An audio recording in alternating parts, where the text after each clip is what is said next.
What's going on, y'all? Sean of Math Tutoring here with another math challenge, which reads as follows. Find the sum of the solutions to the absolute value of 3x minus 6 equals 1. Now, the key to this one is to actually solve the problem. Find the sum of the solutions. Don't just find the solutions, but find the sum of the solutions, okay? So, because it's the absolute value of 3x minus 6 equals 1, you can look at this a couple of different ways.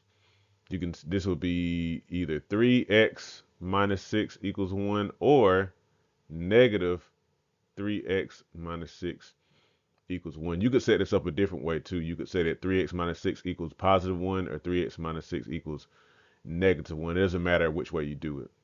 Anyhow, so let's solve this first one. Add 6 to both sides. So 3x equals 7 divided by 3. And so one of the solutions is x equals 7/3.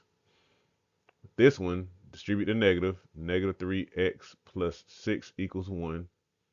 Subtract 6. Negative 3x equals negative 5. Divide both sides by negative 3. So x is equal to positive 5/3. Now, sum the solutions. So 7 over 3 plus 5 over 3 equals 12 over 3, which equals 4. The sum of the solutions is 4. Let me know if you got that answer. Make sure you like, make sure you share, subscribe, and I hope you have a great day. Hey, thank you for watching this video.